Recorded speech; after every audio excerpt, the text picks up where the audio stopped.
The Memphis Grizzlies are looking to follow up last year's second-round playoff exit with a trip to the finals. The young squad has been absolutely dynamite this season and is fighting Sacramento for the second seed in the Western Conference, which already is something no one would have been guessing just 4 years ago. If you would have told me that the small markets of Memphis and Sacramento were going to be looking down on almost the entire conference, I would have gotten lightheaded thinking about how that's going to come together. If you had told me that one of the starters for this powerful Grizzlies team was Dillon Brooks, I definitely would have been out cold. Because the journey of Dillon Brooks has been one lurking in the background of the vastly popular stories in Ja Morant and Jaren Jackson Jr. Yes, Ja has had his problems recently. Still, initially the dude was beloved by the entire basketball community. And then meanwhile, you have Brooks, who started off as a college prospect at the University of Oregon. He was known as the man on the squad. He led the team in scoring over future NBA players like Peyton Pritchard, Chris Boucher, Jordan Bell, and Tyler Dorsey. He also established himself as a natural defender while being named to the Pac-12 Player of the Year in the 2016-2017 season. A now infamous quote from his days in college was Brooks telling his coach he wanted to be the Draymond Green for his team. If you clicked on this video, I'm sure you understand why this is one of the best quotes from a current NBA player. And we'll get to that. But first, we gotta get Brooks to the league. Overall, NBA scouts viewed him as a decent contributor on offense and a natural defender around the wing at 6'7" and 225 pounds. Something people outside of just the scouts noticed as well was his, natural aggression. You can go back to the highlights of his 3 years at Oregon and already see that over-the-top, quote-unquote, dirty work some players like to plant their flag on. Limbs seemed to go places they weren't supposed to, but it wasn't as in-your-face as present-day Dillon. He was drafted by the Houston Rockets before getting traded immediately to the grit and grind, a perfect landing spot for someone like Brooks. And his confidence did not waver as he entered the pros. If there's one thing you need to understand about this guy, it's that in his head, he truly is one of the best. In his rookie debut, he scored 19 points and looked like a pivotal perimeter defender. He was an older rookie at 22, joining a veteran-heavy team with the twilight of Mike Conley and Marc Gasol's Grizzly careers. And after those 2 years, Memphis hit its rebuild and started constructing the team we know today. While this rebuilding is taking place, though,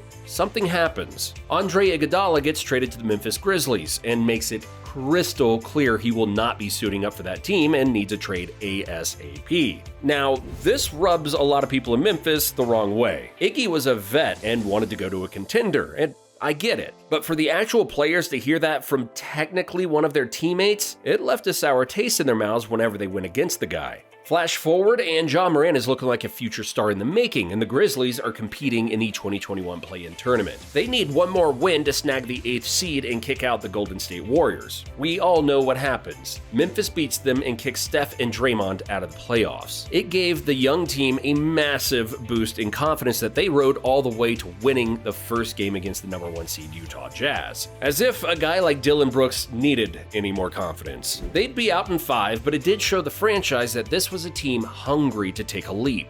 And that's exactly what they did the next season. Ja Morant ascends to stardom. Jaren Jackson Jr. is learning how to stop fouling so much, and Dillon Brooks is cementing his role as the guy everybody hates. He's flopping, he's smacking, he's taunting, he's doing everything but being efficient on the offensive end. The average effective field goal percentage for the entire league last year was 55%. Brooks shot 48%.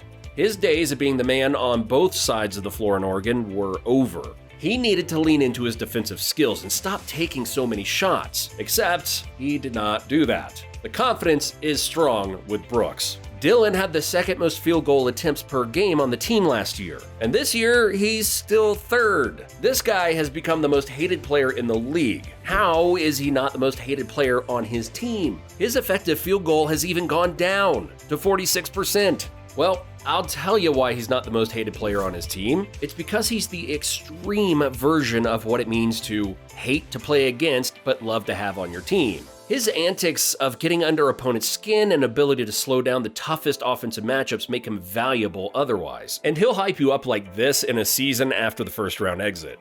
On the train, and we were able to, create something like this and, keep building this dynasty. And by the way, did you guys know if you win one game in the playoffs, you're building a dynasty? I had no idea. Well, there was a moment where it looked like maybe I was a fool and Brooks was right all along, as the team came into the playoffs as the second seed and met the Warriors in the second round. It was just another instance of the Warriors and Grizzlies' fates intertwining, but this time, Brooks decided to throw a rock straight into the glass house and break Gary Payton II's face. It was early in the first quarter of Game 2, and Payton goes up for what looked like a simple dunk, but Brooks went on the attack and knocked him square in the face. It caused Payton to lose control midair and fall to the ground very awkwardly. Brooks got thrown out of the game while Steve Kerr screamed at him to get the F out of there. In a press conference afterward, the full Warriors team expressed disgust at the move and the overall way Dillon plays. Payton would miss the rest of the playoffs, while Brook continued to be blatantly physical. In Game 6, he even received a technical for straight up pushing Steph Curry to the ground mid-game. First, Iguodala. Now, the entire Warriors team. A rivalry was born. It's Christmas Day 2022. The two teams are pitted against each other once again, and the Warriors come out on top once again. Throughout the game, there were taunts from both sides and natural Brooks aggression. Clay had this to say in a post-game interview. Man, they was talking about dynasty and all that. You can't talk dynasty when you haven't won before. Now, you might be thinking, okay, so this guy is super hard against the Warriors, so everyone in San Francisco hates him, right?